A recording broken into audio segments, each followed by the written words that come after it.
Muy bien, muchísimas gracias por estar esta noche aquí reunidos en el inicio de este curso de elaboración y evaluación de proyectos de ley.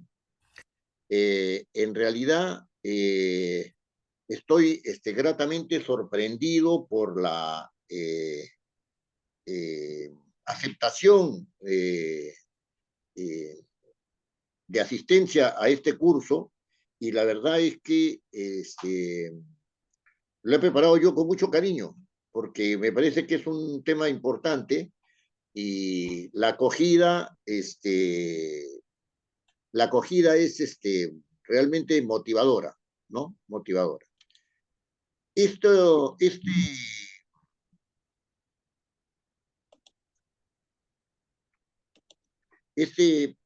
curso es un curso que, digamos, trata de ubicarse un poco en la realidad del tema que estamos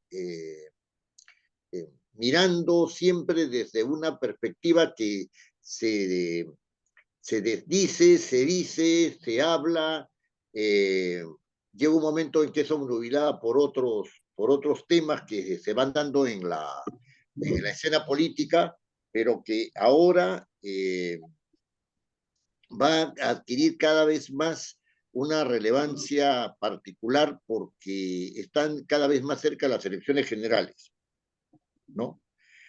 Eh,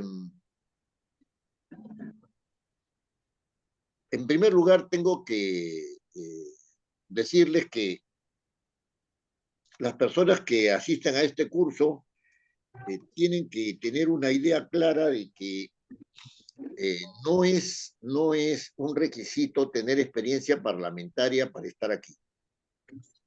Pero esto que parece ser una verdad de perogrullo, ¿no? Eh, tiene que ser resaltada en un aspecto que yo creo que es capital. Y este aspecto capital es que la preparación para asuntos parlamentarios, sobre todo para aquellos que trabajan en el Parlamento o que desean estar en el Parlamento o que a su vez tienen relaciones con el Parlamento, quieren tener relaciones con el Parlamento, es una preparación que deja muchísimo que desear. Y ahora estamos en el peligro de que ingresen a elaborar no solamente gente que no conoce el Parlamento, sino también gente que es demasiado mañosa para el manejo parlamentario y está acostumbrada a manejos que no son ortodoxos, ¿no? Yo más o menos en la proyección de la conformación del Senado veo ese peligro, ¿no? Veo ese peligro de querer hacer prevalecer costumbres entre comillas, parlamentarias que no tienen que ver con el quehacer parlamentario, sino que son costumbres que vienen ya de comportamientos que no se condicen con un cambio parlamentario.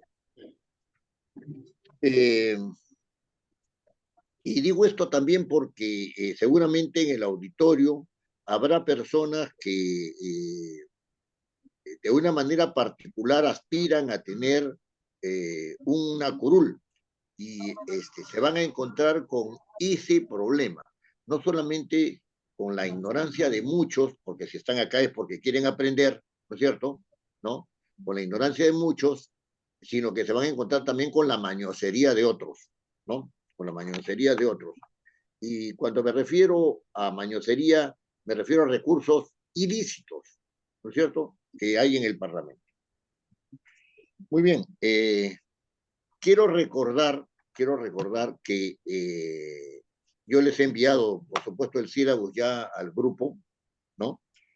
Eh, los temas que vamos a tratar en este curso.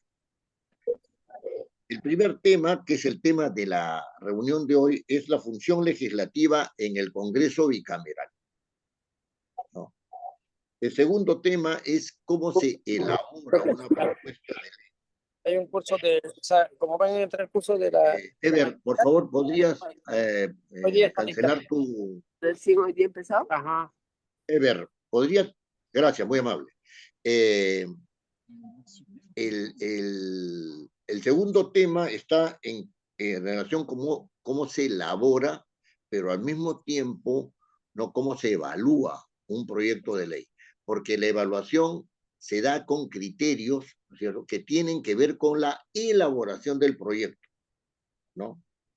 Y después entramos a temas donde el proyecto se sigue elaborando, pero ya, digamos, en una fase que es la fase de procedimiento parlamentario, y en esa fase del procedimiento parlamentario hay, ¿no es cierto?, también una evaluación de la iniciativa presentada, ¿no?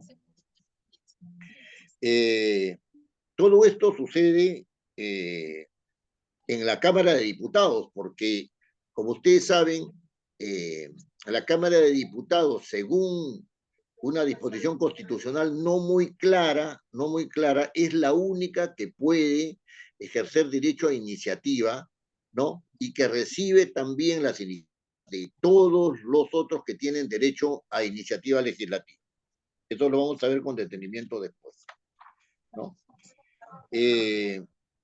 Hay una evaluación, evidentemente, en comisiones y otra evaluación en el Pleno de la Cámara de Diputados, y después esto pasa al Senado, ¿no?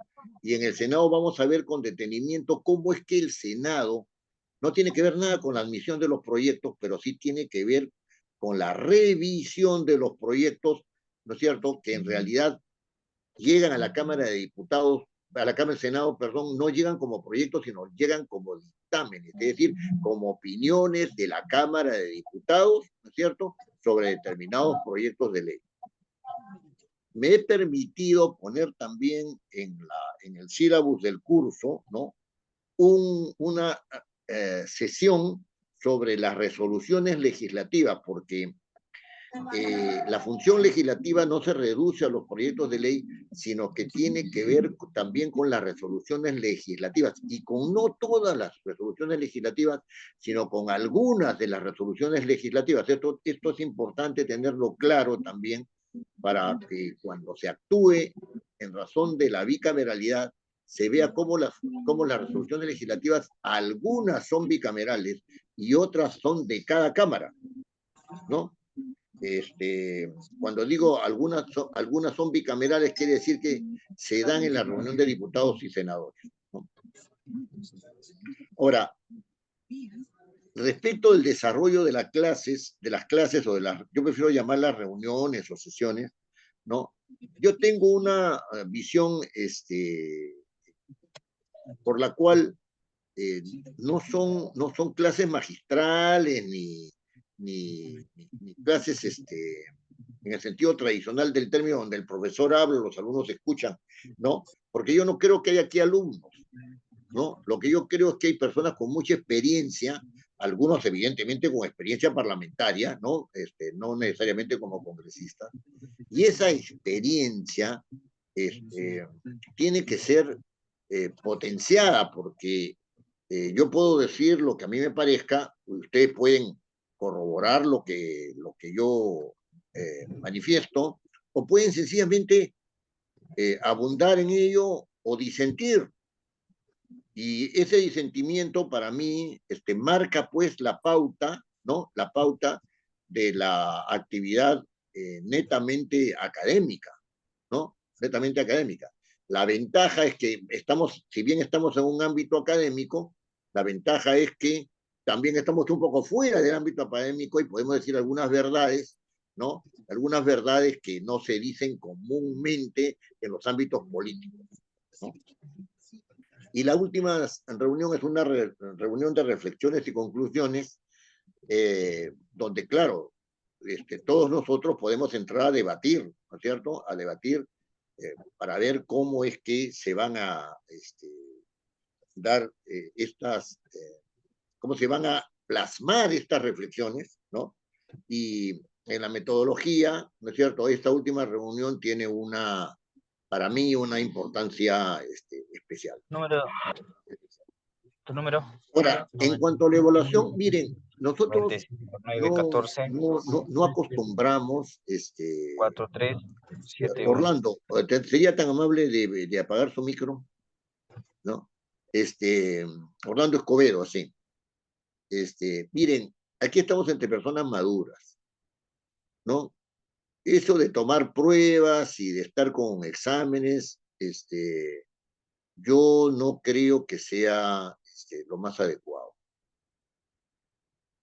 La asistencia sí me parece que es importante porque justamente cuando se va a debatir se requiere pues que las personas estén en el foro de debate, ¿no? De debate, ¿no? Pero en cuanto a evaluaciones, etcétera, yo he pensado de que este curso, ¿no? Estas sesiones, ¿no? Solamente van a requerir para poder dar el certificado correspondiente, van a requerir solamente de la realización de un trabajo sobre uno de los temas que se van a tocar en el curso, ¿no? Eh, si algunos se sienten un poco, digamos, incómodos con esta manera de evaluar, ¿no? Y esa incomodidad radica en que recién están conociendo el tema o no todos los temas les son familiares, etcétera. Bueno, van a tener que quitarse la incomodidad porque eso es parte del aprendizaje, ¿no? Y entonces, eh, la certificación no va a salir si es que no hay trabajo. Pero los aliento a que desde el principio piensen en hacer ese trabajo, porque de los cursos que yo ya he dictado, ya hay varios trabajos publicados. Los últimos trabajos que se han publicado han sido en la revista Ciencia de la Legislación de la Universidad de Salvador en Argentina, ¿no? Dos de los trabajos del último número de Ciencia de la Legislación han sido de alumnos míos, digamos, ¿no? Uno de ellos de Enrique Aguilar y otro de Marisol Escalante, que es una eh, eh, trabajadora de la legislatura argentina del Chaco, que asistió a un curso sobre resoluciones legislativas. De manera tal que hay esas posibilidades. Hay otras también, ¿eh? Hay otras posibilidades. Por ejemplo, esta plataforma que se llama Parlamento Innovate, que ha tenido la gentileza de convocarme para dictar cursos sobre estos temas, ¿no? También va a tener una revista, ¿no? Una revista virtual, ¿no? Una revista virtual y donde ustedes también podrían publicar en el caso de que hagan los trabajos y los trabajos tengan un determinado nivel, ¿no es cierto? O sea, tampoco se puede publicar en estas revistas que son prestigiosas, ¿no? Se pueden publicar textos que son iniciales, ¿no? Porque seguramente algunos de ustedes harán un trabajo inicial, ¿no? Hará un trabajo inicial y ese trabajo inicial es un trabajo que lo honrará mucho, ¿no? Porque es un trabajo inicial, ¿no? Sobre estos temas, ¿no? Y eso yo lo voy a tener muy en cuenta en la evaluación. Cuídense nomás de no, de cuando realicen el trabajo, no utilizar mucho la inteligencia artificial, porque yo la reconozco con facilidad, ¿no? Una chica que participó, cuyo nombre voy a omitir en uno de mis cursos, me hizo un trabajo con inteligencia artificial y le dije que no le iba a dar la certificación, porque sencillamente había copiado lo que le había arrojado, ¿no es cierto? Una consulta con ChatGPT o con Meta o cualquiera de estos, de estas plataformas. Muy bien. Dicho esto, vamos a entrar en materia, ¿no? Esta primera sesión es una sesión sobre la función legislativa en el Congreso bicameral, ¿no? Pretende ser un marco, tener en cuenta todas las circunstancias, ¿no? Y todos los puntos de conflicto que hay en esta nueva propuesta de organización del Parlamento en relación con la función, ¿no es cierto?, en la función, en relación con la función de, de legislación, ¿no? Función legislativa.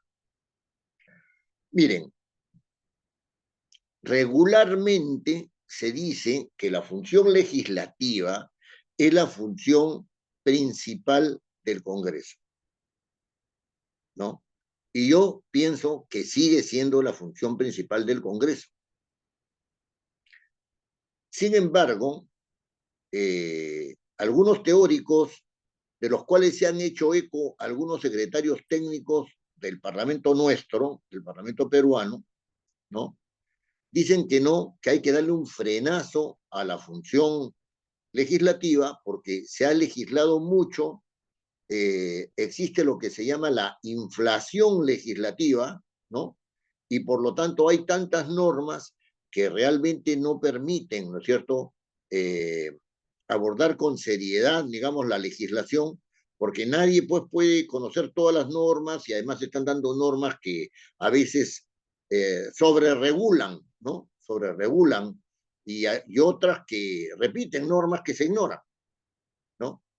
Es cierto que esto sucede, es cierto. Pero yo discrepo de esta posición amablemente, ¿no? Es una discrepancia amable, ¿no? En el sentido de que ni siquiera la función de control político puede prescindir de la función legislativa.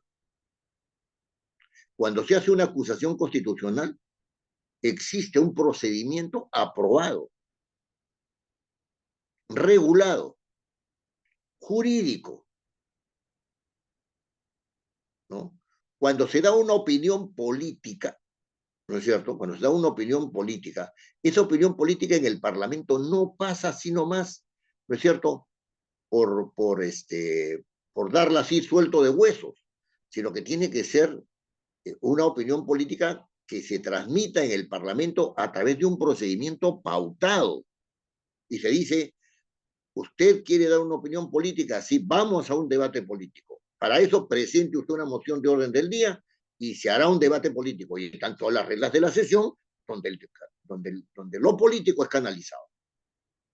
O sea que no es cierto eso de que hay que dar un frenazo a la función legislativa, porque además de estar presente, la realidad constantemente nos está retando para regular ámbitos de manera tal que se eviten conflictos, ¿no? Y que se prevean también probables conflictos, no solamente de normas, sino también sociales, ¿no?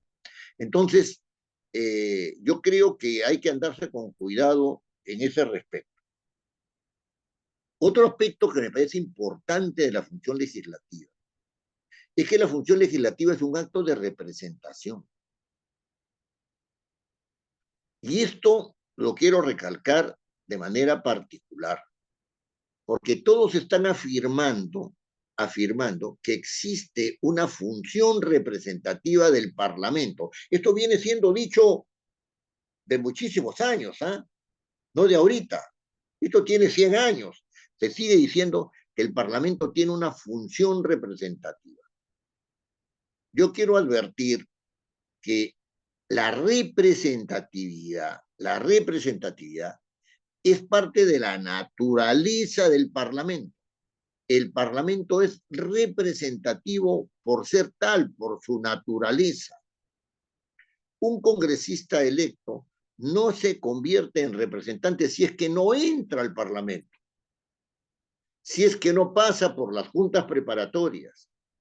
Si no pasa por las juntas preparatorias y juramenta, y si es que no se instala la primera legislatura ordinaria del quinquenio, ¿no es cierto? ¿No?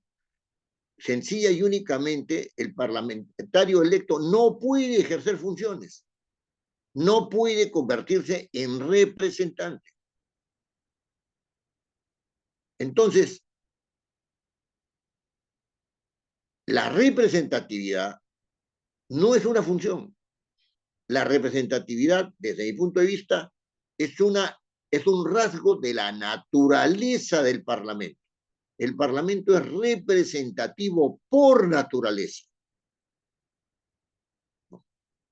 Ahora, ¿Cómo viabiliza esta representación? ¿Cómo se viabiliza esta representación? Esta representación se viabiliza a través del cumplimiento de las funciones para los cuales son competentes los parlamentarios. Una de ellas es la función legislativa, otra es la de control político, otra es la política, que no es lo mismo que la de control político, ¿eh? La función política es distinta. Otra es la función presupuestaria, ¿no es cierto? Otra es la función garantista. No existen solamente tres o dos funciones para el Parlamento. Existe incluso la función eleccionaria, porque adentro del Parlamento se elige a la Junta Directiva, a la mesa directiva del Parlamento, se elige a la mesa directiva de las comisiones, se elige a la mesa directiva de las comisiones especiales, de las comisiones investigadoras, etcétera, ¿no? Se elige al defensor del pueblo, se elige al presidente del Banco Central de Reserva, se ratifica la elección del presidente del Banco Central de Reserva, ¿no es cierto? Etcétera, etcétera, etcétera. Hay una función también eleccionaria o electiva, como ustedes desean llamar, ¿no? Entonces, es importante tener en cuenta que la función legislativa es uno de los instrumentos para realizar la representación. Hacer leyes es ejercer una función representativa en el ámbito de la generación de leyes. Es por eso que no se entiende, que los congresistas no son los únicos que tienen que participar. Ellos tienen la decisión por elección popular, es cierto, ellos tienen la decisión, pero los participantes tienen que ser aquellos que son o que van a ser o podrían ser afectados por el proyecto de ley si es que se aprobara. Y los canales ahora que existen en el Parlamento para esta participación son todavía pobres, son todavía débiles. La Oficina de Participación Ciudadana intenta hacer algo, tiene digamos, dentro de sus competencias, tiene la oficina que trata acerca de las opiniones de las personas, ¿no es cierto?, sobre determinados proyectos de ley y los eleva a las comisiones competentes. Eso es todo. Eso es una manera de participar muy limitada, ¿cierto? Muy limitada. Yo creo que la participación debería ser una participación un poco más orgánica, no sé, más organizada, ¿no? Respecto de los grupos sociales que presuntamente serían afectados por el proyecto de ley que está en debate. Esto vale también no solamente para las leyes ordinarias, sino también para las leyes de reforma constitucional, ¿no? Las leyes de reforma constitucional, y esto lo vamos a ver ahora con un poquito más de detenimiento, ¿no?, se han estado dando solamente en la Comisión de Constitución y a la mira de algunos expertos, lo cual está muy bien, pero la Constitución, ¿no es cierto?, las reformas constitucionales tienen impacto sobre grupos sociales y entonces debían ser objeto de un debate también con los grupos sociales, ¿no? Entonces, allí es así como se ejerce la función representativa a partir de la función representativa. Perdón, es así como se ejerce la representación a través de la función legislativa, ¿no? A través de la función legislativa. Ahora, si miramos el punto de vista, si miramos esta función, no solamente desde su ámbito representativo, ¿no es cierto?, habiendo aclarado que el Parlamento es por naturaleza representativo y que sus funciones son los medios por los cuales se ejerce esa representación. Tenemos que decir también de que la función legislativa tiene que ver con normas que tienen un determinado nivel jerárquico, ¿no? Esto los abogados lo conocen bien, ¿no? Un determinado nivel jerárquico. En la Constitución se dice claramente que existe, ¿no es cierto?, una jerarquía de las normas, y esa jerarquía de las normas ubica primero a la Constitución, segundo a las leyes, los decretos legislativos, los decretos leyes, los decretos de urgencia, las resoluciones de aprobación de tratados y algunos decretos supremos, que tienen rango de ley.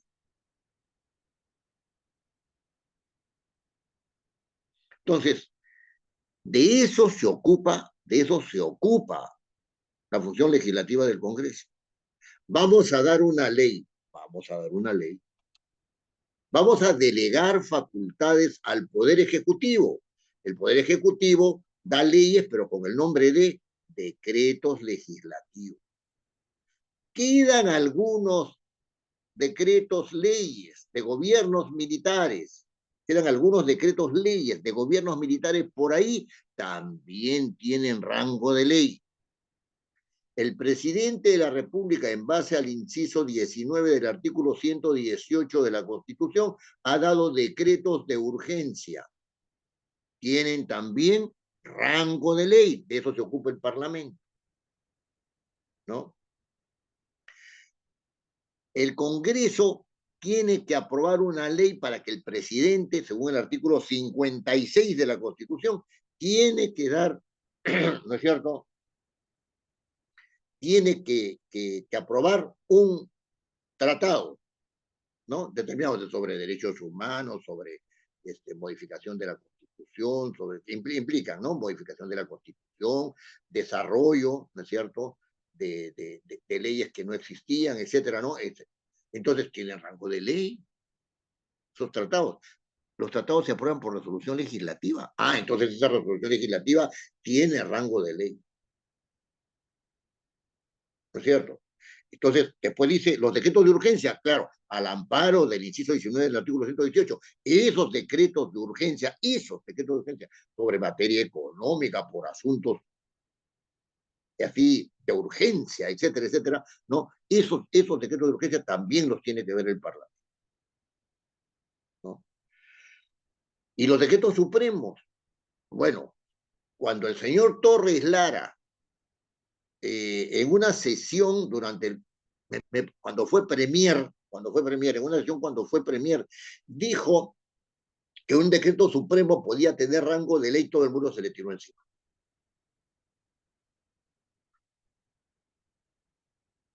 El señor Torres Lara no supo fundamentar, no respondió frente a eso. No dijo que eran algunos casos, no dijo que en qué condiciones esos decretos supremos podrían derogar una ley. ¿No es cierto? No dijo, no dijo. Pero acá no estamos viendo el asunto desde el punto de vista exterior al Parlamento, sino lo estamos viendo desde el punto de vista interno del Parlamento. ¿Cuándo se ocupa el Parlamento de decretos supremos? Cuando estos tienen jerarquía de ley. Por ejemplo, existen los famosos textos únicos ordenados. ¿No es cierto? ¿Qué cosa un texto único ordenado? Es un texto donde se consolidan todas las modificaciones que ha sufrido ese texto. Por ejemplo, existe el texto único ordenado de la ley 27444, que es esta ley ¿cómo se llama? Del proceso administrativo general. Todas las modificaciones pueden estar en un texto único ordenado ya con las modificaciones en su sitio. ¿Modificaciones de qué? De las leyes, pues, de esa ley 27444. ¿Cómo se formaliza un texto único ordenado? A través de un decreto supremo. Ese decreto supremo tiene forma de decreto supremo, pero tiene materia de ley y por lo tanto tiene rango de ley. No sé si algunos de ustedes en su experiencia de interior del Parlamento, ¿no es cierto? O en otros casos, han visto, modifícase el texto único ordenado de la ley número tanto, tanto. Está muy bien, pues, está muy bien, pero se está modificando un decreto supremo. Formalmente hablando, es un decreto supremo. pero se está modificando ese decreto supremo porque tiene jerarquía de ley por su materia, ¿no? Por su materia. Después tenemos el otro caso. En la Constitución se habla de dos estados de excepción. Un estado de excepción es el estado de emergencia y el otro es el estado de sitio. Ambos se declaran por decreto supremo. Ambos se declaran por decreto supremo. Pero no puede prorrogarse sin aprobación del Congreso.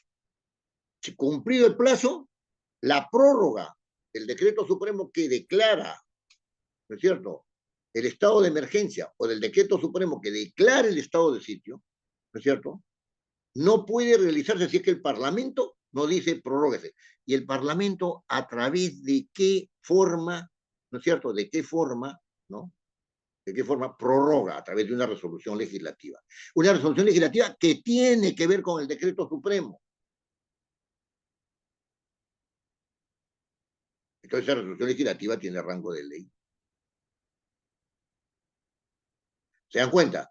Pero ¿sobre qué está actuando el Parlamento? ¿Sobre qué está estableciendo que puede dar una resolución legislativa? Sobre esos dos decretos supremos, cada uno en su caso. ¿Se dan cuenta?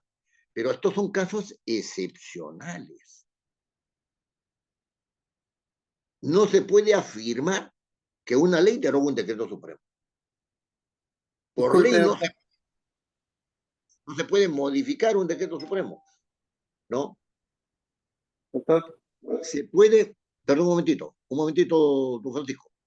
Se puede modificar un decreto supremo que apruebe el reglamento de una ley, porque los reglamentos de las leyes se aprueban por decreto supremo. Dice la Constitución de que el Poder Ejecutivo ejerce esa función, ¿no es cierto?, de reglamentar las leyes sin transgredirlas ni desnaturalizarlas. Y si está desnaturalizado, y si han transgredido la norma, ¿por qué el Parlamento no va a poder actuar? Hasta ahora nunca ha actuado. Lo están regulando una ley. Entonces el Parlamento debería tener, ¿no es cierto?, una función de control sobre ese decreto supremo para ver si lo tiene que modificar o no lo tiene que modificar. Y por último, en ese caso sí lo puede derogar porque ha transgredido la ley. Lo escucho con don José Francisco. doctor, usted dice que buenas noches a usted y Buenas noches, a los buenas noches. participantes, doctor. Eh, Usted dice que el estado de sitio y el estado de emergencia se declaran con decreto supremo o decreto legislativo. No. Los decretos de urgencia, todos se dan por decreto supremo. Ya. Entonces, el estado de sitio y el estado O de sea, emergencia. me refiero a estados de excepción, ¿ah? A estados de, perdón, a ver. Claro, Hay estado de una excepción y estado de emergencia.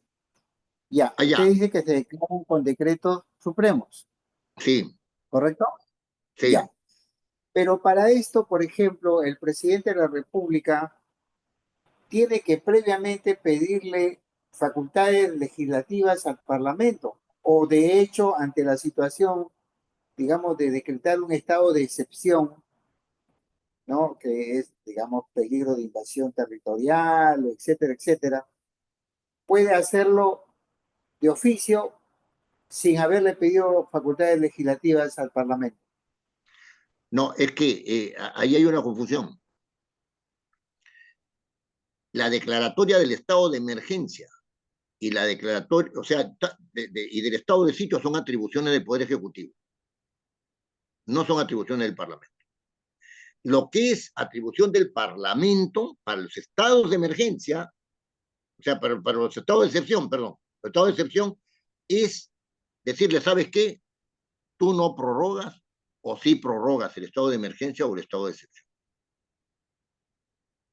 Eso es. Otra cosa es la delegación de facultades, ¿no es cierto?, sobre materia que el Parlamento dice, no, mejor que lo legisle el Poder Ejecutivo. Ese es otro asunto, esa es función legislativa. Son dos cosas distintas, ¿eh? el Poder Ejecutivo no tiene por qué pedir facultades para declarar estado de excepción. No tiene por qué. Es su prerrogativa. Si dice, declaro estado de sitio en Patás, lo hace. Lo que no puede hacer es prorrogarla. Sin autorización, sin aprobación del Parlamento. No puede. Claro. Esas son las reglas, ¿ah? Esas son, así como está. Podemos estar o no de acuerdo con eso, pero le estoy explicando cómo está la norma, ¿no? Cómo está la norma. Eh, muy bien, entonces, fíjense, una cosa importante, una cosa importante. Recapitulo esta partecita que me parece importante. Fíjense, la función legislativa del Parlamento, tanto en la Cámara de Diputados como en el Senado, ¿no es cierto?, es una manera de ejercer la representación. Ahora bien, ¿sobre qué ámbitos? Sobre las leyes, sobre la Constitución, porque también está la reforma constitucional, los decretos legislativos que son dados al amparo de una ley, ¿no es cierto? Los decretos leyes que son de gobiernos militares, ¿no es cierto?, que de facto, ¿no? Los decretos de urgencia, las resoluciones de aprobación de tratados, ¿no? Los decretos supremos que tienen que ver con los textos únicos ordenados y con la prórroga de estado de excepción y los reglamentos de las leyes. Sobre el asunto de los reglamentos de las leyes, ¿no es cierto?, hay que decir que esta no es una atribución, ¿no es cierto?, que conste en ningún texto. Yo lo estoy poniendo como resultado de mi reflexión.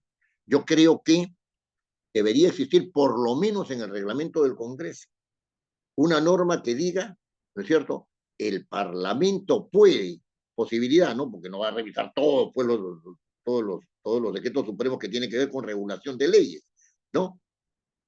El Parlamento puede, o sea, modificar o derogar, ¿no es cierto?, decretos supremos que transgreden la ley o la desnaturalizan. Hasta ahora no hay. El Poder Ejecutivo muchas veces ha cambiado el sentido de las leyes por la vía reglamentaria. Y eso tiene que merecer un control. Ahora, este ámbito en la función legislativa, ¿no es cierto?, se ha venido desarrollando en un Congreso unicameral. El Congreso unicameral agarra y dice, ¿sabe qué? Acá está el proyecto de ley, entra,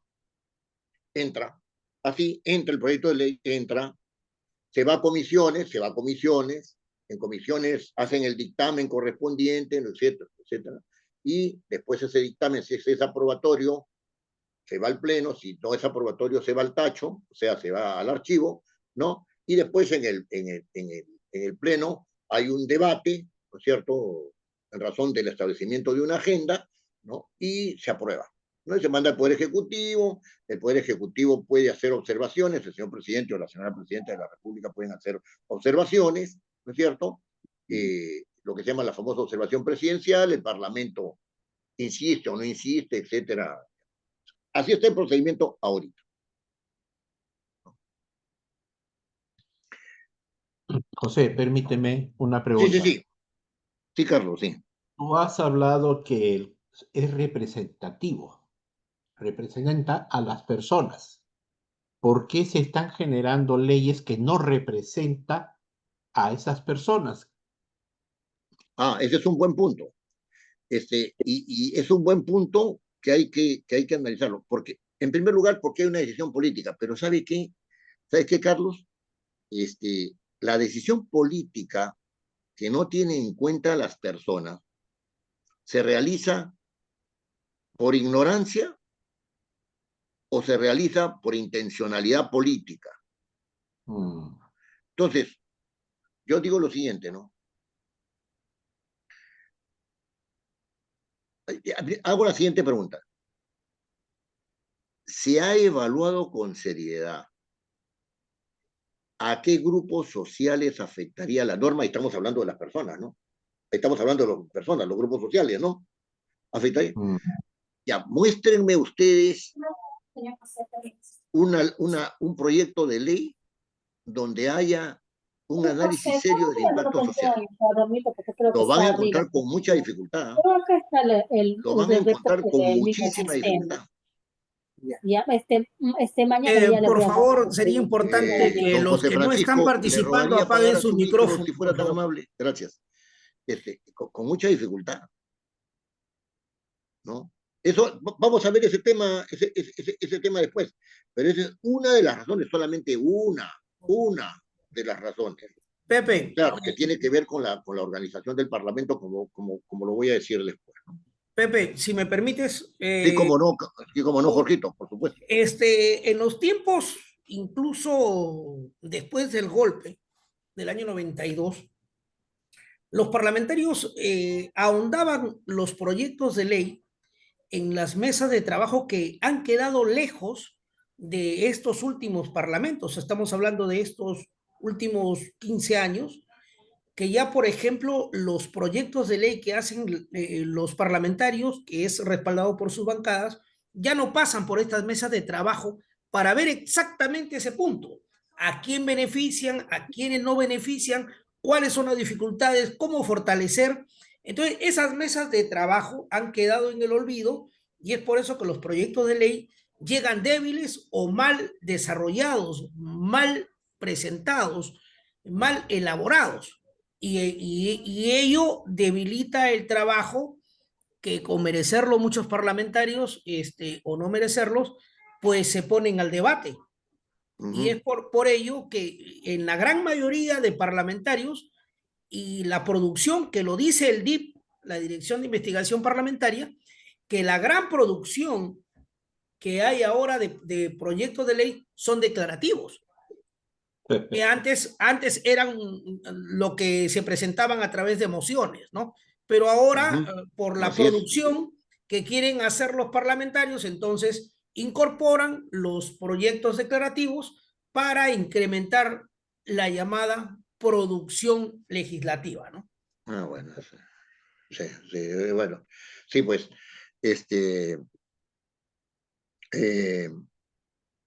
tema que acaba de tocar Jorge, ¿no? Es un tema antiguo, ¿no? El señor Cáceres Velázquez, no sé si ustedes lo recuerdan, algún congresista Cáceres Velázquez, ¿no? No el que fue alcalde de Arequipa, sino don Roger Cáceres Velázquez, era el congresista que ocupaba el primer puesto en producción legislativa.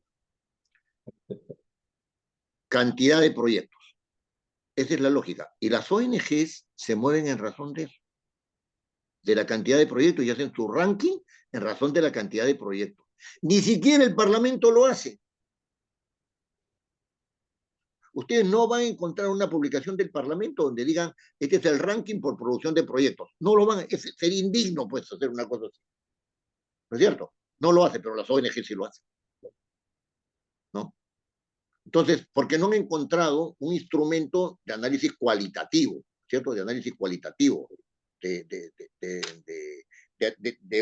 permita un acercamiento a los congresistas que están dando normas, que de repente son 2 o 3 durante un año legislativo, pero que son normas pues que pesan, ¿no? Que tienen una incidencia clara y que obedecen a un plan de gobierno, etc. Bueno,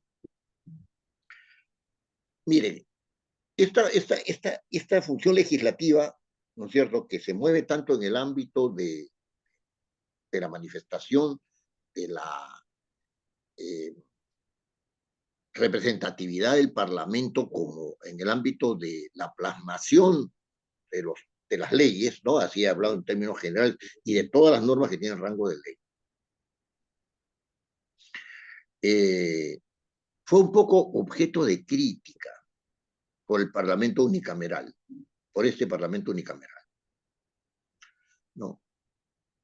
Rápidamente se escucharon voces que decían: el Parlamento unicameral está desbocado, ¿no? El Parlamento unicameral está desbocado, ¿no?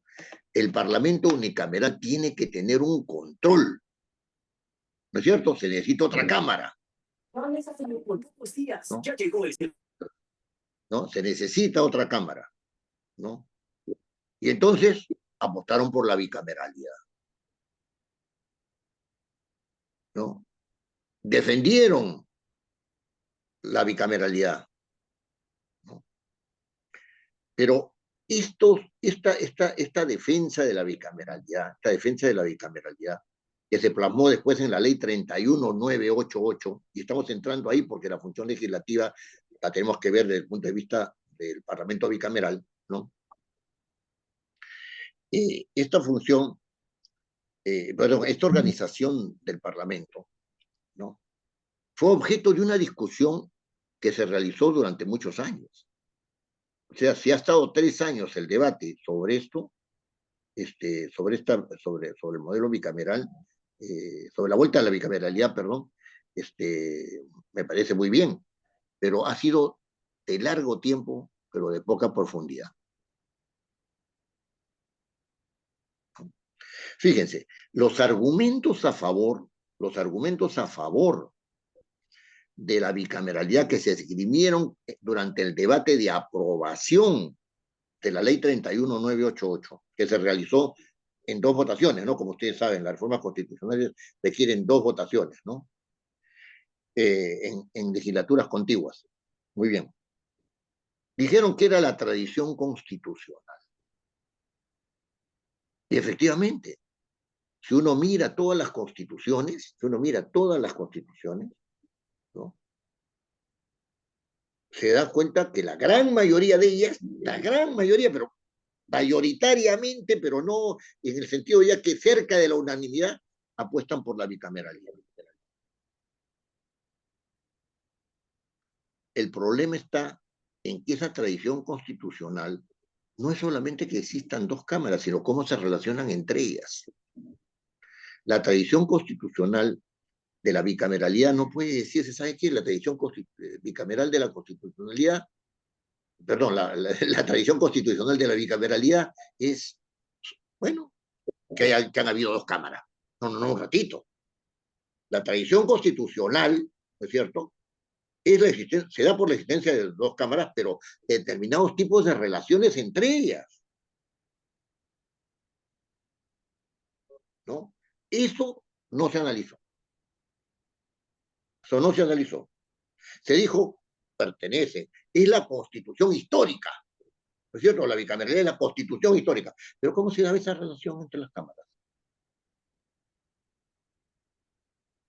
¿No? El segundo argumento que se dio, es necesario un control intraórgano. Entonces hay que adicionarle el Senado. Un ratito. Es cierto que es necesario un control intraórgano. Es cierto. Una sola cámara se desboca, se vuelve autoritaria. ¿No es cierto? O sea, favorece negociaciones que son incompatibles con el quehacer parlamentario. Es verdad, eso es cierto. Pero no es cuestión de adicionar el Senado. O sea, la gente dice, tenemos la Cámara de Diputados ya en esta Cámara unicameral y entonces le adicionamos el Senado. No. Una cosa es tener un régimen unicameral parlamentario y otra cosa es tener un régimen bicameral parlamentario. Son 2 cosas distintas, son 2 modelos distintos. Acá no se ha adicionado el Senado. Acá se ha ido a otro modelo de relaciones entre 2 cámaras. Es otra cosa distinta. La función legislativa supone la relación entre las 2 cámaras. ¿Qué tipo de relación se ha propuesto? Eso lo vamos a analizar ahora. ¿No? Muy bien. Dijeron que se iba a mejorar el sistema de representación y que en el país estábamos subrepresentados. Es verdad que estamos subrepresentados. La proporción entre un congresista y digamos, su distribución en razón de toda la población del Perú, pues esto es enorme. Pues no, ahí no puede ejercerse una representación real. O sea, no. Pero me van a decir a mí que porque añadieron 60 senadores a 130 que habían, el problema de la representación ha mejorado. O sea, la respuesta es obvia, ¿no? La respuesta es obvia. No, pues, si vamos a ver cómo se ha distribuido, la elección, ¿no es cierto? Eso lo vamos a ver cuando veamos también el artículo 90, ¿no? De la Constitución. ¿De qué representación estamos hablando? Si hay 130 diputados, 27 senadores elegidos por el mismo distrito electoral que los diputados, por el mismo distrito electoral que los diputados, ¿no es cierto? Y 33 senadores que son elegidos en distrito electoral nacional. ¿Por dónde se ha mejorado la representación? ¿Por dónde? O sea, la verdad es que no tengo claridad de ese respecto. Y después, posibilidad de reelección. Miren, efectivamente, pues, hay un grupo de congresistas que por ser congresistas, y hay un grupo de diputados que por ser diputados, ¿no es cierto?, con anterioridad diputados con anterioridad a este nuevo modelo bicameral y con anterioridad al unicameralismo, pueden ser candidatos al Congreso, ya sea como diputados, para ser diputados o para ser senadores. ¿Ustedes creen que cuántos de ellos van a ser reelegidos? En primer lugar, el porcentaje de reelección en el Parlamento bicameral y en el nuevo Parlamento no pasa de 13 o 14%. En la Cámara de Diputados, si se reelige a alguien del Parlamento unicameral o a diputados anteriores, no van a pasar de 10, 15 ya. ¿Y cuántos se van a pelear por esas curules? Se van a pelear los que están en la posición protegidos por esta norma constitucional, o los que están con los que no están, ¿no es cierto? Los que son nuevos. No, eso es una locura. Eso es una locura. No hay posibilidad de reelección. Lo mismo va a pasar en el Senado. Son 60 nada más. O sea, esta forma a que se le ha dado tanta importancia, yo no le daría tanta importancia, a la que se le ha dado tanta importancia, ha sido un recurseo para conseguir los 87 votos. Eso es todo. Yo les digo lo siguiente. En la época en la que era presidente el señor, en la que era presidente de la Comisión de Constitución el señor Guerra García, se puso al voto una norma de esta naturaleza, o sea, de reforma constitucional para la bicameralidad. Y obtuvo 86 votos. Dijeron que no se había aprobado. ¿Por qué? ¿Por qué dijeron que no se había aprobado? Lo que dice la Constitución en el 206 dice: queda aprobada una reforma constitucional si se consiguen 66 votos o más. ¿Cuánto se había conseguido? 86. No se había conseguido 87 votos. ¿Estaba aprobada o no estaba aprobada? Estaba aprobada, con más de 66. Como no querían que fuera referéndum, dijeron no se ha aprobado. Ya acabó, ya está dicho. ¿Se dan cuenta? Después se consiguieron 87 votos en la primera y fueron, ¿no es cierto?, a la segunda y no tenían los votos. Vas a ser reelegido. Fórmula de transacción para conseguir los votos. Es mentira eso de la reelección. Tienen escasísimas probabilidades, escasísimas probabilidades de ser reelectos. Pueden irse al Senado, pueden irse al Senado, pero vas a disputar quiénes van a llegar al Senado. ¿Quiénes van a llegar? Va a llegar Del Castillo, va a llegar Mulder, va a llegar el dueño de APP, y unos cuantos más, ¿no? El señor Aguinaga, ¿no? Que dicen que va a ser reelegido. tienen peso propio. ¿Y los demás quiénes van a ser? ¿Ustedes creen que de los 27 senadores, quiénes van a ser antiguos? De los que se eligen por distrito electoral. No. Ahí lo dejo. ¿Ya? La sustentación ha sido muy pobre. Ese argumento de que tenía que controlarse la Cámara de Diputados, la Cámara Única, estableciendo 2 cámaras, era un argumento muy interesante. Y sigue siendo un argumento muy interesante. Vamos a ver si se cumple. Vamos a ver si se cumple. Las cámaras tienen que controlarse entre ellas, ¿no? Otro problema que hubo con la 31988, no podemos verla solamente desde el ámbito, digamos, formal del derecho y de la Constitución. Los argumentos en contra, porque yo he hablado de los argumentos a favor que son sumamente débiles. Es el argumento de la ausencia de legitimidad del Parlamento. Pregunta: ¿puede un Parlamento deslegitimado hacer una reforma de tal envergadura o no?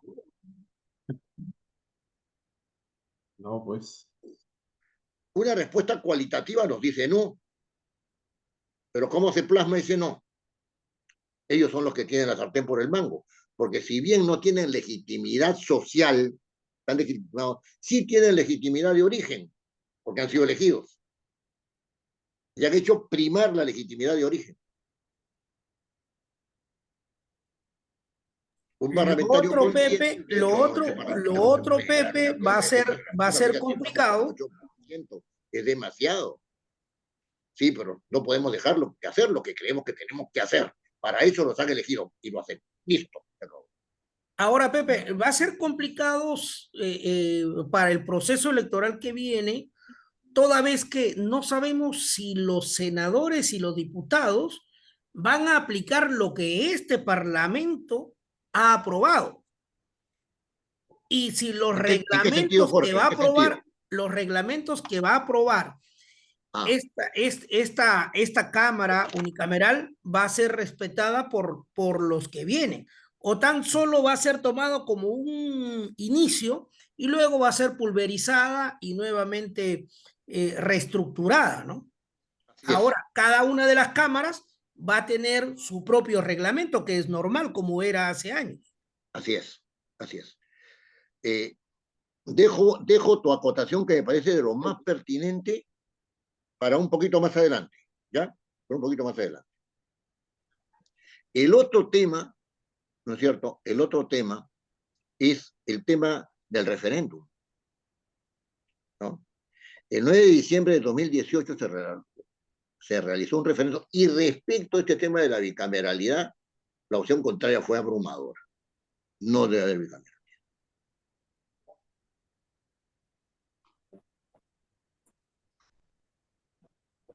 Se puede decir que los resultados de ese referéndum del 2018 inhibían al Parlamento para que diera esta ley de reforma constitucional sobre la bicameralidad. Ahí se armó un debate. Porque este referéndum fue realizado y convocado por el presidente de la República, el señor Vizcarra. No fue convocado por el Parlamento. No fue una decisión, ¿no es cierto?, del Parlamento mismo, y era referéndum. ¿En base a qué norma lo hizo? En base a la ley 26.300, que es una ley, ¿no es cierto?, que tiene que ver con el control de los actos del presidente, del acto legislativo del presidente de la República, dentro de los cuales está el referéndum. ¿Qué decía esta norma? Que los resultados del referéndum pueden ser cuestionados, ¿no?, después de 2 años. ¿Habían pasado 2 años? Sí, habían pasado 2 años. Este era un caso distinto. El caso de que de una reforma constitucional amparada por el artículo 206 de la Constitución, ¿no es cierto?, se obtenían 87 votos en las 2 legislaturas y quedaba sancionado. Si no se aprobaba con 87 votos en la primera legislatura, es decir, se aprobaba con menos de 87 votos, ¿no es cierto?, pero con más de 66 votos, ¿no?, más de 66 votos, entonces había que ir al referéndum. ¿No? Y ahí se armó una polémica, ¿no? Que hasta ahora no ha tenido solución y siguen diciendo de que no se respetó, ¿no?, la voluntad popular del referéndum, ¿no? Y es posible que en términos políticos haya sido así, pero en términos legales, la reforma constitucional está amparada por el artículo 206 de la Constitución. Gran polémica, ¿no? Que pone siempre en el tapete la relación de la decisión política en relación con la decisión jurídica.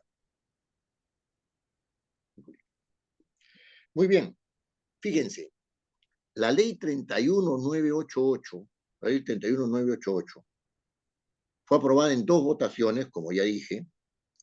La primera fue el 16 de noviembre de 2023, por 93 votos a favor, 28 en contra y 2 abstenciones. Y la segunda fue el 6 de marzo del 2024, donde fue aprobada por 91 votos a favor, 13 en contra y 1 abstención. Después de va y viene, que sí, que no, fue publicada por la señora Presidenta de la República, fue mandada a publicar, ¿no? Por la señora Presidenta de la República el 20 de marzo. 31988. Pregunta, y esta pregunta es importante porque va a tener que ver con la función del Parlamento. Fíjense, ¿está vigente la 31988 o no?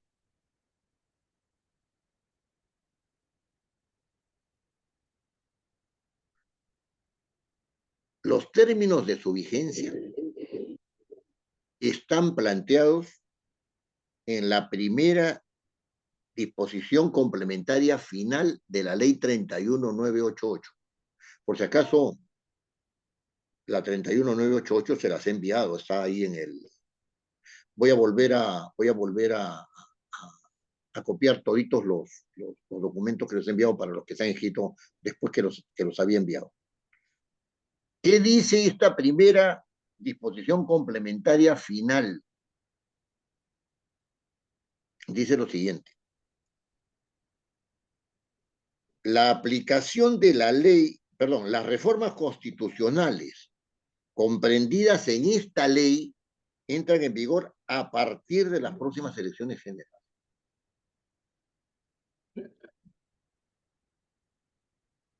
La pregunta es, ¿qué significa a partir de las próximas elecciones generales?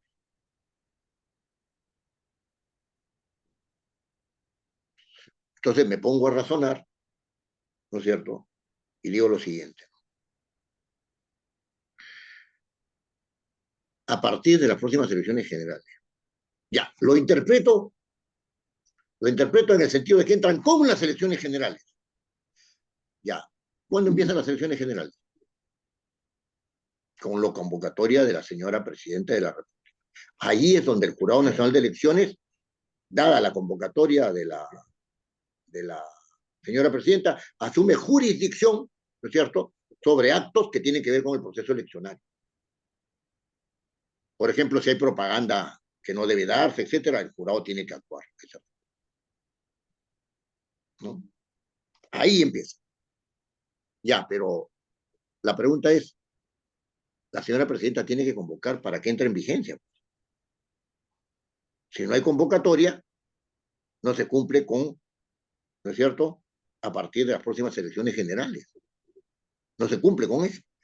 Entonces, la señora Presidenta, cuando convocó, no estaba vigente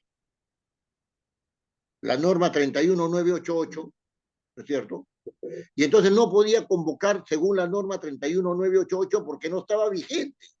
Y entonces tenía que convocar según las reglas de la Constitución vigente hasta hoy, ¿no es cierto?, que es la Constitución de 1993, que no contempla la bicameralidad, sino que contempla la unicameralidad.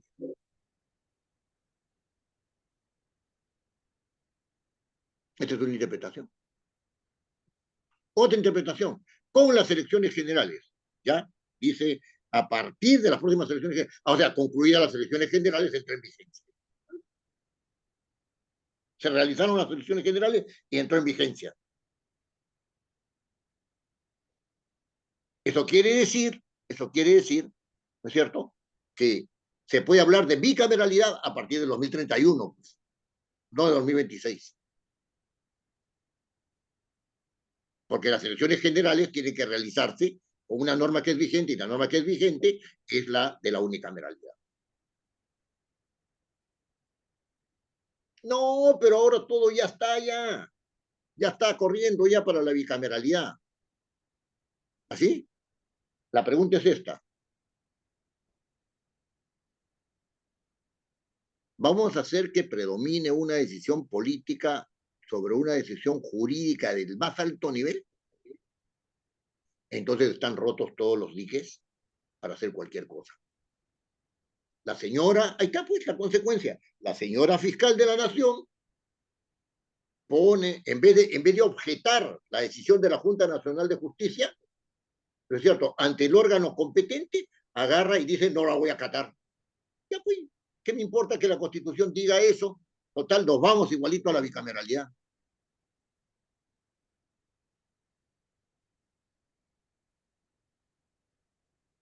Algunos Perdón. amigos míos que son abogados me han dicho, sí, un ratito, Carlitos, un ratito. Algunos amigos míos me han dicho que va a entrar en vigencia cuando se instalen las cámaras. Pero ¿cómo vas a aceptar una cosa así? Si es que no está en vigencia, no puedes elegir ni diputados ni senadores, pues. Dime, Carlos. Entonces, en este caso, si hubiese un tribunal constitucional adecuado, tendría que suspender estas elecciones, Así porque es, no se está cumpliendo con esa ley. así es, así es. Suma. Pero como el Tribunal Constitucional no puede funcionar de manera, sí, Como- no, el Tribunal Constitucional solamente actúa a pedido de parte. No, sí. no puede actuar de oficio. Ya, no puede actuar de oficio. Entonces, don Carlos Salazar agarra un papel, 10 páginas, e introduce una acción de inconstitucionalidad ante el Tribunal Constitucional diciendo de que que esto es inconstitucional. Tremendo problemón. Tremendo problemón. ¿Me van a querer o me van a odiar? Mira, Carlos, esto es tan interesante, Doctor Oviedo, que una vez realizadas las doctor Oviedo, elecciones, dependiendo de los resultados, algunos pueden objetar el proceso electoral. Sí. Dependiendo de los resultados, o sea, de la conveniencia, ¿no es cierto? Algunos pueden objetar el proceso electoral. Es un buen punto. Es un buen punto para solicitar la anulación, con tantos partidos que no sabemos qué va a salir. Pero digo algo más a este respecto, y no quiero desviarme, ¿no? Porque yo estoy diciendo esto porque ¿qué funciones pueden ejercer si es que no hay legalidad que los ampare? Acá está roto el principio de legalidad. Dígame, don Francisco, José Francisco, dígame. sí, doctor, mire, en la misma línea que ha comentado el anterior participante, se entiende que esta incomprensión, por llamarla así, ya ha sido, digamos, asumida públicamente por todo el sistema electoral, Sí, porque ya hay cronograma de elecciones, donde están involucrados la RENIEC, la OMPE, el propio Jurado Nacional de Elecciones, que tiene un colegiado donde hay representación de varias instituciones. Entonces, mire usted, esta, digamos, analfabetismo legal, algo así, que no se ha podido entender, yo creo que hubiera sido, yo creo que hubiera sido mejor que la ley dijera en esta primera disposición complementaria final, una vez concluido el proceso electoral próximo, por decirlo, ¿no? Entonces se entiende que para el próximo va a regir, obvio, pero, obvio. pero ya se interpretó, como dijo el extinto parlamentario, no me acuerdo su nombre, el propietario de la ley auténtica, ¿no? La interpretación Ah, auténtica. Muñiz, sí, Muñiz. Ahí está. Entonces, me parece que hay varios intérpretes auténticos. Mire, Ya en curso, no ¿no? hay manera de Hasta interpretar la norma que te diga, ¿no es cierto? Que te diga que está vigente. No hay claro, manera. o sea, la han interpretado a su medida. No ha habido interpretación, don José Francisco, discúlpeme, no ha habido interpretación, ha habido voluntad política. Eso es todo. Claro, así, no No ha les habido interesa el interpretación. texto de la norma. Pues. No. Entonces, fíjense, esto es un asunto bien delicado, ¿eh? Porque en el más alto nivel se descuida las reglas, ¿no es cierto?, de las cuales el Parlamento tiene que ser garante, por eso la función garantista del Parlamento, tiene que ser garante, ¿no es cierto?, las reglas que van a garantizar la estabilidad política. No son reglas cualquiera, son las reglas de la Constitución, ¿no? A mí ya me han dicho ya que en ciertos foros yo no puedo participar porque este tipo de críticas confunden mucho a la gente. ¿Cuál confunde? No confunden a nadie. ¿No? Ya, no me quiero hacer la víctima, es parte del asunto, nada más. O sea, no. Muy bien. Ahora, suponiendo que esté vigente, porque algunos dicen, no, en el momento mismo en que la presidenta pronunciaba el discurso, también entraba en vigencia el otro. Y entonces, ¿por qué se requiere que la presidenta convoque para...? No, no hay forma de sostener. No hay forma de sostener. ¿No? Esa norma está dada, pero la interpretación teleológica, dicen, de la finalidad. ¿Y para qué tienes el texto? Por gusto. O sea, yo agarro y digo, ¿saben qué? La señora Moyano estaba pensando en eso cuando escribió. ¿Cómo sé yo que la señora Moyano estaba pensando eso? Porque esto es hechura de la señora Moyano. Lo digo con nombre propio, esto es hechura de la señora Moyano. Y de la señora Juárez también. Muy bien. Bueno, pero entremos al tema, ya las cosas están así, entremos al tema. Fíjense. El eje de la reforma, el núcleo de la reforma constitucional de la bicameralidad está en el artículo 90 de la. Lo voy a leer textualmente. ¿Ya? Textualmente. El artículo 90 de la Constitución. Yo se los he enviado. Los he enviado. Lo tienen ahí. Es la última versión que hay de la Constitución. La última. ¿Ya? El artículo 90 de la Constitución dice lo siguiente. Fíjense, hay disposiciones que son nucleares, de las cuales dependen todas las otras. Este es el núcleo. En todas las leyes es así. Este es el núcleo. Y nos va a permitir interpretar todo lo que viene. Todo lo que viene. Artículo 90. El poder legislativo reside en el Congreso de la República. Es decir, el poder parlamentario, algo así, ¿no? O sea, así debe entenderse, ¿no? Porque el poder legislativo, y o sea que el poder de control político no reside ahí, solamente el legislativo, ¿no? Una reacción infeliz, ¿no? El poder legislativo reside en el Congreso de la República, el cual está conformado por el Senado y la Cámara de Diputados.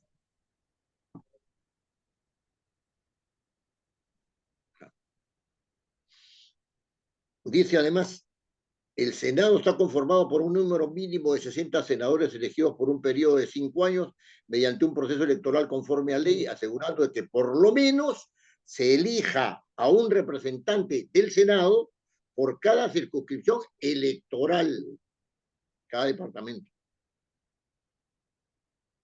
Mientras que los restantes son elegidos por distrito único electoral nacional. El número de senadores puede ser incrementado mediante ley orgánica. De la Cámara de Diputados dice lo mismo, ¿no? Y después sigue otras cosas que no vienen al caso. Pero este es el núcleo de la reforma. Aquí es donde se pasa de un régimen unicameral a un régimen bicameral. Este es el núcleo. Este es el núcleo. Ahora,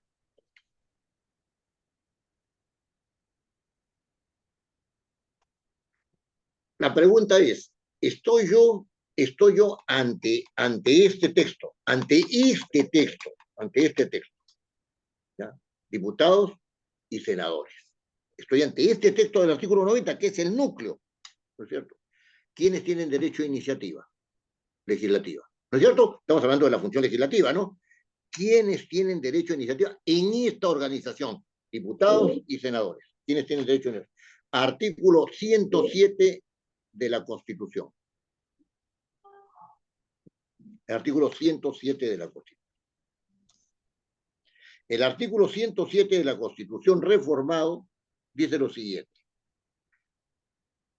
El presidente de la República y los diputados tienen derecho a iniciativa en la formación de leyes.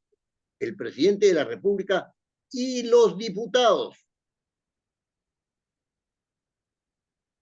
también tienen derecho a iniciativa en la formación de leyes, en las materias que les son propias,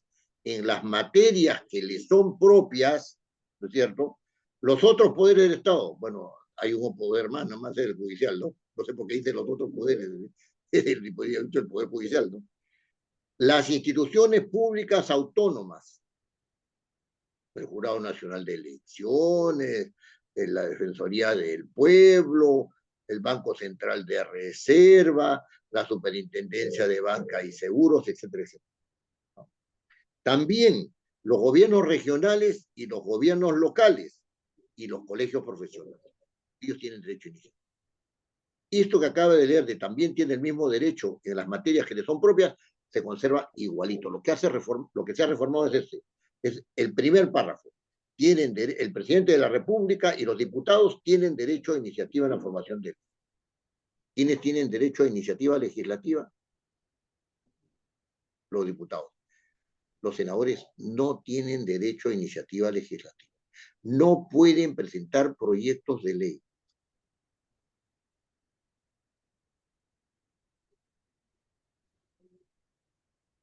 Entonces, este punto es un punto muy interesante, ¿no? Porque la pregunta que uno se hace es si le han quitado el derecho a iniciativa a los senadores, que era parte de la tradición constitucional de la relación entre la Cámara de Diputados y el Senado. Eso sí era parte de la tradición constitucional.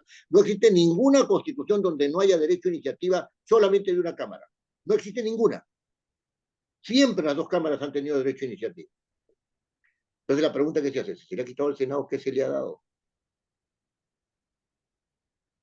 Desde el punto de vista legislativo, ¿no? ¿Qué se le ha dado? La revisión. Entonces nos vamos a los artículos 102b y 102a reformados. 102a y 102b. ¿No? Podemos leer el 102 también, ¿no es cierto? 102 dice, son atribuciones del Congreso, dice, del Congreso, en términos generales, ¿no? En términos generales. Dar leyes y resoluciones legislativas, así como interpretar, modificar o derogar las existentes de acuerdo con el reglamento del Congreso y el de cada Cámara. Estoy leyendo la versión reformada. 2. Bueno, leo solamente las funciones legislativas. Aprobar el presupuesto y la cuenta general de la República, autorizar empréstitos, ejercer derecho de amnistía, aprobar leyes de demarcación territorial, aprobar o modificar su reglamento. Estamos ante un parlamento bicameral, ¿no? Y se dice del Congreso que da leyes y resoluciones legislativas, así como interpretar, modificar o derogar las existentes. Hasta aquí es el Congreso el que da las leyes, no son la Cámara de Diputados y el Senado. ¿Qué pasa? Seguimos leyendo. Da estas leyes y resoluciones de acuerdo con el reglamento del Congreso y el de cada Cámara. Según esto hay 3 reglamentos. Y hay 2 órganos, la Cámara de Diputados y el Senado. Pero hay 3 reglamentos, el reglamento del Congreso y el reglamento de la Cámara de Diputados y el reglamento del Senado. Qué interesante. El reglamento de la Cámara de Diputados es el reglamento de un órgano. El reglamento de la Cámara de Diputados es el reglamento de un órgano. Senado y diputados son los órganos, según el artículo 94. Pero sucede que resulta un tercer órgano, que es el órgano Congreso. Aquí se divide esto. En realidad, la Constitución, en el artículo 90, no contempla un tercer órgano. Contempla dos nada más. Porque bicameral no es tricameral, pues. Y resulta que acá hay tres reglamentos que parecen aludir a tres órganos. Hay algo que no está bien ahí. Hay algo que no está bien ahí. ¿No? Y entonces, eso lo vamos a desarrollar después, porque es muy interesante este tema, ¿no? Ahora, el 102A, que tiene su propio reglamento, porque se refiere, perdón, el 102B, primero vamos a leer el 102B, que tiene su propio reglamento porque es de las atribuciones de la Cámara de Diputados, dice en un solo inciso, en el numeral 1, en uno solo de sus incisos, dice, son atribuciones de la Cámara de Diputados, 1, aprobar las propuestas normativas a ser remitidas al Senado conforme a sus reglas. Se ha interpretado que esto sale, ¿no es cierto? Que todas las iniciativas legislativas entran por diputados. Todas. Y entonces las aprueba y las manda al Senado. Aprobar las propuestas normativas, las aprueba, ¿no es cierto? Pero para remitirlas al Senado. Para remitirlas al Senado. ¿Qué dice en el artículo 102A que se refiere al Senado? Inciso 1. Son atribuciones del Senado aprobar, modificar o rechazar las propuestas legislativas remitidas por la Cámara de Diputados. O sea que el diputado recibe las propuestas, ¿no es cierto? Y después de recibir las propuestas, las analiza, las aprueba y las manda al Senado. El Senado las recibe y dice, no me gusta, al archivo. Sí me gusta, pero acá está esto peligroso, la reformo. Si no, si me gusta toda, agarro y la mando toda, así tal como vino. El diputado no puede hacer nada. Es un proceso unidireccional.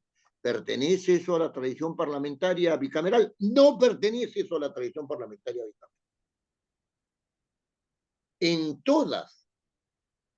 todas las constituciones, ¿no es cierto?, donde se consagra la tradición bicameral, ¿no es cierto?, ¿no? En todas las tradiciones, ¿no es cierto?, regresa a diputados. Pero como también el Senado, ¿no es cierto?, pues tenía derecho a iniciativa, entonces va a diputado, pero tiene que regresar al Senado, porque ya fue revisada por diputados. Eso está contra la tradición. Pero es interesante mirar esto, porque este es un proceso unidireccional. Díganme ustedes, ¿dónde son predominantes los procesos unidireccionales parlamentarios? En las cámaras únicas. Porque no hay otra posibilidad, ¿no es cierto? Esta es la mentalidad unicameral metida en dos órganos, ¿no es cierto?, que no conocen, ¿no es cierto?, porque los congresistas, ninguno de los que está aquí en el Parlamento, ninguno de los que está en el Parlamento, ¿no es cierto?, ha tenido experiencia en la bicameralidad. Ninguno. Funcionarios sí hay.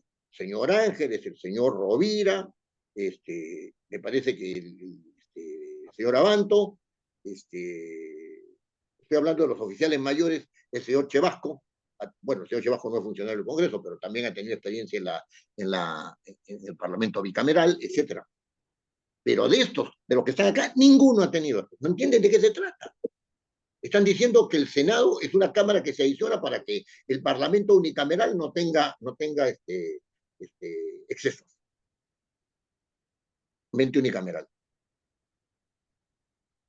Y ahora voy a retomar ya como parte final de esta clase, que ha sido una clase densa, ¿no? lo que ha dicho don Jorge Arboleda sobre la competencia de este Parlamento para dar los reglamentos. Efectivamente.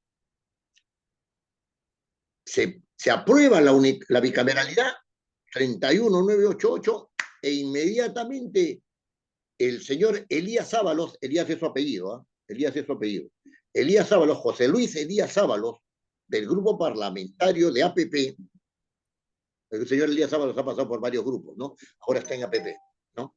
Entonces, el señor Elías Ábalos de APP presenta 3 reglamentos: reglamento de la Cámara de Diputados, reglamento del Senado y reglamento del Congreso.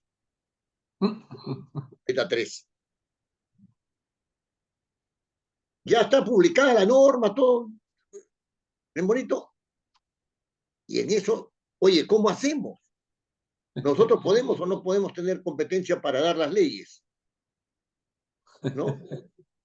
Perdón, para establecer los reglamentos. Entonces sacan, ¿no es cierto?, una ley que se adhiere a la reforma constitucional, pero es una cosa extraña que se la voy a explicar ahora, que es la ley 32135. ¿Qué dice la ley 32135? Incorpora una cuarta disposición transitoria especial. Así le llama, cuarta disposición transitoria especial. No sé por qué le pone especial. Y dice, se autoriza, fíjense bien, se autoriza excepcionalmente al Congreso de la República del periodo parlamentario 2021-2026, o sea, el que está en funciones, la elaboración y aprobación del reglamento del Congreso de la República, del reglamento del Senado y del reglamento de la Cámara de Diputados, que se implementarán según lo dispuesto por la ley 31988, ley de reforma constitucional, etcétera, etcétera. Fíjense, es bien interesante. Lo dispuesto en este párrafo primero, en este párrafo, un segundo párrafo, estoy leyendo, ¿no? Lo dispuesto en el párrafo primero no impide que el Senado, la Cámara de Diputados y el Congreso de la República aprueben reformas parciales o totales de sus respectivos reglamentos.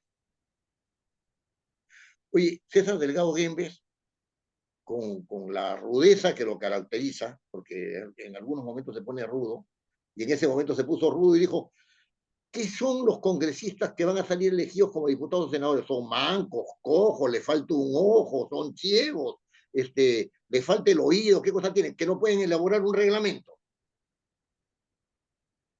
Si ya tienen como modelo el reglamento de la Cámara de Diputados y el Senado desde 1992. O sea, no pueden en 15 días o 20 días, no pueden elaborar, no pueden haber llevado ya un proyecto de reglamento. Miren, la selección, esto ya lo digo yo, ¿no? Las elecciones van a ser en mayo. En mayo ya se sabe quiénes son diputados y quiénes son senadores. ¿No se pueden reunir para decir vamos a llevar este reglamento para nuestras cámaras? Claro que lo pueden hacer. ¿Qué apuro hay? ¿Qué apuro hay? ¿No? Y además hay una cosa muy interesante. ¿Ustedes han visto alguna norma constitucional que contemple excepción? No estoy hablando de los estados de excepción, no. Que contemple excepción a una norma. ¿Han visto en la Constitución? ¿Han visto alguna norma que diga exceptúa así? ¿Han visto? No se puede exceptuar de norma constitucional con facilidad. Aquí está diciendo que están exceptuando, ¿no es cierto? Lo dispuesto en el párrafo, perdón, se autoriza excepcionalmente. Es una excepción, pues. Las normas constitucionales de principio no son objeto, no pueden ser objeto de excepción. Son normas jurídico-programáticas. ¿Cómo a una norma jurídico-programática le vas a introducir en la misma norma una excepción?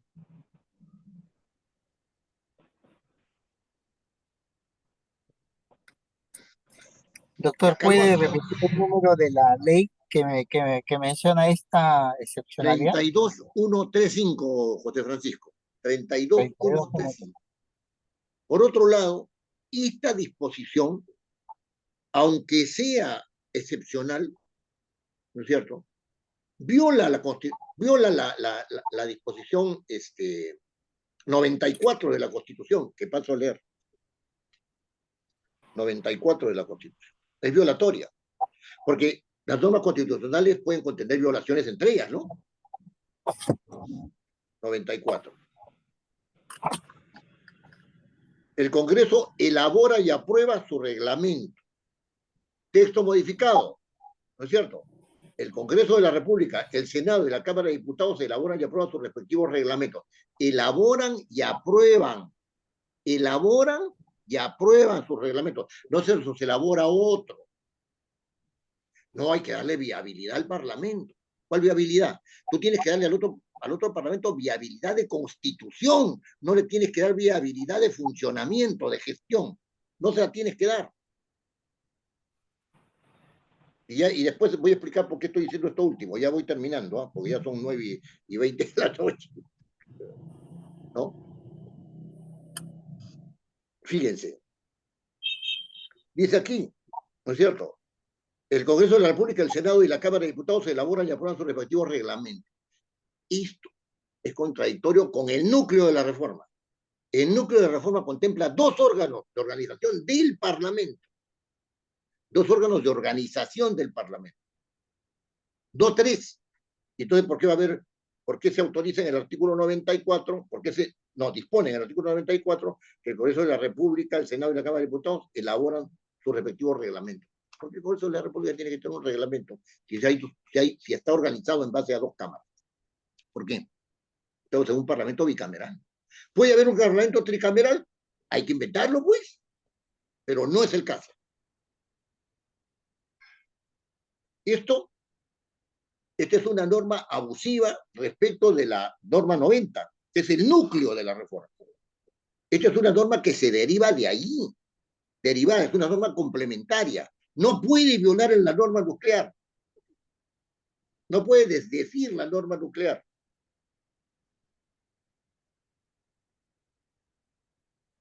Fíjense, si hubiera una tercera cámara, un tercer órgano, tendría que ser integrado por personas que no sean ni diputados ni senadores. Y acá hay una confusión. Una cosa es una norma, perdón, una cosa es un órgano y otra cosa es una instancia. Los diputados y senadores se reúnen, sí se reúnen, para hacer cosas que no puede hacer la Cámara de Diputados ni el Senado. Efectivamente. ¿Pero quiénes se reúnen? Los diputados y los senadores. Es una instancia de coordinación. ¿No es cierto? Van a tratar asuntos que son propios sí, son propios. La aprobación del presupuesto de la República, la aprobación de la cuenta general, la vacancia del señor presidente de la República y otras cosas más. Pero es una instancia. ¿De dónde deben salir la regulación de esos actos que realiza esa instancia? De la relación entre la Cámara de Diputados y el Senado. Porque son los órganos que tienen sustento constitucional para dar normas de regulación. Esta instancia no puede darse sus propias reglas. No puede. Y por lo tanto no puede tener su propio reglamento. No puede. Pero eso tiene otra razón de ser. Y con esto ya termino. En el reglamento de la señora Moyano, propuesto por la señora Moyano para el Congreso, la señora Moyano, entre otras perlas, ¿no?, propone que el oficial mayor sea el oficial mayor del Congreso, de un órgano que no existe desde mi punto de vista, y que los máximos directivos administrativos de la Cámara de Diputados y el Senado sean directores generales. O sea que el oficial mayor va a estar por encima de los directores generales. O sea, un fantasma gobernando a los que tienen que gobernar. Un oficial mayor fantasma de un órgano fantasma. Usted me dice, pero tiene que haber una regulación para aprobar el presupuesto. Sí, sí, claro, la hay. Se reúne diputados y senadores, ¿no es cierto?, y establecen cuál es esa regulación. Una comisión paritaria, ¿cierto? Arman la norma, la hacen aprobar por cada una de las cámaras, las registran en sus respectivos reglamentos y con eso se rige. Pero ¿de quién va a depender la Comisión Bicameral de Presupuesto? Toda la vida la Comisión Bicameral de Presupuesto en la tradición constitucional ha dependido de la Cámara de Diputados para asuntos orgánicos, pero para sus dictámenes respecto de la ley de presupuesto se remite, ¿cierto?, a esa instancia de relación de diputados y senadores. ¿Existe presidente del Congreso desde este punto de vista? No, no existe presidente del Congreso. Existe el presidente de la Cámara de Diputados y el presidente del Senado. Cuando asume, es una función administrativa, no es que sea presidente del Congreso. El presidente de la Cámara de Diputados y el presidente del Senado, cuando van en representación del Congreso, tienen que coordinar qué cosa van a decir.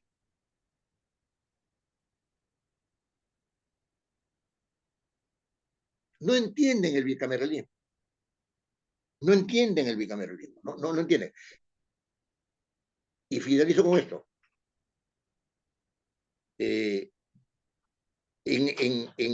También en la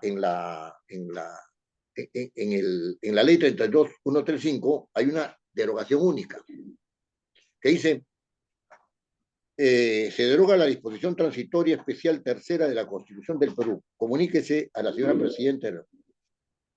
¿Qué cosa significa esto? ¿No? Está prohibida la reelección, ahora ya está. No funciona así. Tú puedes derogar una norma que ha derogado otra, ¿no es cierto? Hay una norma que ha derogado la reelección, correcto. Tú derogas la norma que ha derogado la reelección, la derogas. No por eso ya puede ser reelegido. Tiene que decirse expresamente que la norma derogada, ¿no es cierto?, entra en vigencia. Si no se dice eso, no está en vigencia la norma de la reelección. ¿Asunto técnico? Asunto técnico, pues. Asunto técnico. En este marco es que la función legislativa, redondeo, es que la función legislativa se mueve en el Parlamento. Se mueve en el Parlamento. Es una función que revela el carácter representativo del Congreso, sí. Es una función que además se mueve dentro de las normas que tienen rango, llámense o no se llamen ley, tienen rango de ley, sí. Esta función legislativa se está realizando según la tradición constitucional, no se está realizando según la tradición constitucional. ¿No es cierto? Hay subordinación de la Cámara de Diputados al Senado. Eso no es bicameralismo. ¿No es cierto? La otra, ¿no es cierto? ¿Hay vigencia de la norma? Gran debate. Yo opino, y esta es mi posición, que no está vigente la norma y que todo lo que está pasando ahorita carece de sustento constitucional. Hay voluntad política a este respecto.